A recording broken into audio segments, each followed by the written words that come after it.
बिस्मिल्लाहिर्रहमानिर्रहीम। अस्सलाम वालेकुम दोस्तों। चीन में पहले कोरोना वायरस को अब आलमी वबा करार दिया जा चुका है।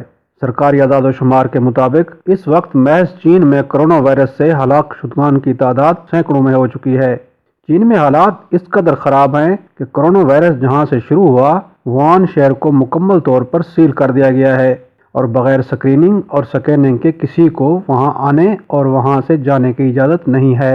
इसके साथ साथ चीनी हुक्काम ने फौरी इलाज मुआवजे के लिए 6 दिन के अंदर अंदर हज़ारों बिस्तरों पर मुश्तमिल अस्पताल कायम करने का भी ऐलान कर दिया है।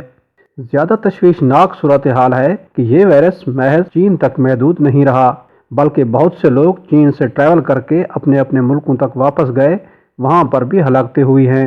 चुनांचे दुनिया भर में इस वायरस के बारे में रेड अलर्ट जारी कर दिया गया है।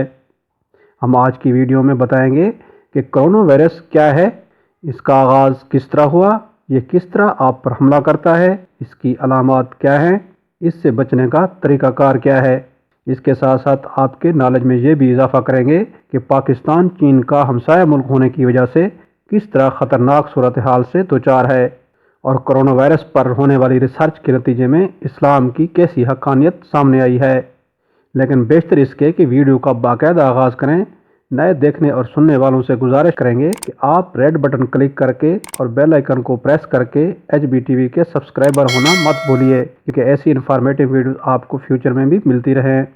दोस्तों, अब तक की आने वाली रिपोर्ट्स के मुताबिक कोरोना वायरस का आगाज़ चीन के शहर वुहान की एक फूड मार्केट से हुआ है और ये बात पूरे वसूख के साथ इसीलिए कही जा रही है कि दूसरे मुल्कों के बाशिंदों में भी जब इस वायरस की तस्दीक हुई तो उनमें कॉमन फैक्टर ये था कि उन्होंने चीन का ट्रैवल किया था।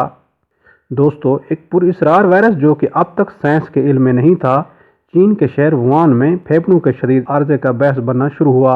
इस जरासीम के नमूने मरीजों से हासिल किए गए और उनका लेबॉर्ट्री में जायजा लिया गया।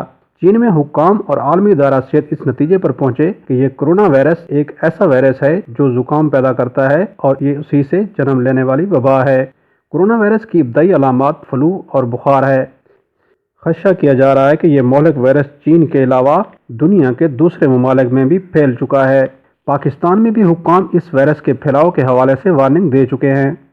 अब सवाल ये पैदा होता है कि कोरोना वायरस है क्या। माहिरीन के मुताबिक वायरस का सबब बनने वाला पैथोजन बिल्कुल नया है और ये कोरोना वायरस ही की एक किस्म है।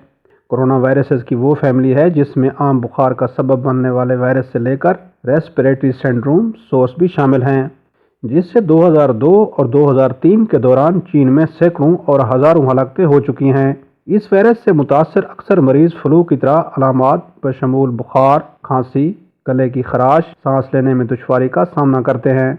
इब्तदाई अलामात चूँकि आम बुखार की होती हैं, चुनांचे लोग इसे सीरियस नहीं लेते, लेकिन आहिस्ता आहिस्ता कोरोना वायरस हाल ये कर देता है जो कि चीनी शहर वुहान की सड़कों पर बिल्कुल फिल्मी मनाजर की तरह देखने में आया कि लोग खड़े खड़े गिर कर मरना शुरू हो गए।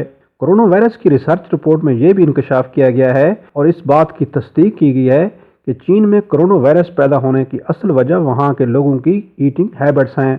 ख़वातीन व हज़रात, हम सब जानते हैं कि चीनियों के बारे में कहा जाता है कि वो चारपाई और कुर्सी के अलावा कुरे अर्ज में मौजूद हर 4 पाँव वाली चीज़ खा जाते हैं, चाहे वो चमगादड़ जैसे परिंदे हों, ज़मीन पर रेंगने वाले जहरीले सांप हों या फिर मगरमच्छ जैसे खूंखार जानदार हों। बिलाशुबा खाने पीने की ये वो आदत हैं जिसके सबब वो अल्लाह ताला के इस अजाब में गिरफ्तार हुए हैं। अब इससे कैसे बचा जा सकता है? इस मेडिकल रिपोर्ट में यह भी इंकशाफ किया गया है कि अगर दिन में 3 से 5 मरतबा हाथ धोए जाए, कुल्ली की जाए, नाक में पानी डालकर उसे साफ़ किया जाए तो आप कोरोना वायरस से पैदा होने वाले फ्लू और बुखार से बच सकते हैं। क्या नमाज हमारे इस्लाम के बुनियादी अक़ायद में शामिल नहीं है? हम दिन में 5 मरतबा वज़ू की खातिर मुंह हाथ धोते हैं, कुल्ली भी करते हैं, हत्ता के नाक में पानी भी डालकर उसे साफ़ करते हैं। अगर कोई शख्स बाकायदगी से नमाज 5 मरतबा अदा कर रहा है तो इसका इस वायरस से मुतासर होने का ख़दशा काफ़ी हद तक कम हो जाता है। बहरहाल अल्लाह ताला से हमें दुआ करनी चाहिए कि इस जैसी आफात से हमें महफूज रखे। अगर आपके दिल में यही सदा है तो कमेंट सेक्शन में आमीन ज़रूर लिखिएगा। हमें उम्मीद है कि आपकी इन्फॉर्मेशन में ज़रूर इजाफ़ा हुआ होगा। अगर वीडियो अच्छी लगी हो तो लाइक और शेयर ज़रूर करें। Thanks for watching. अल्लाह हाफ़िज़।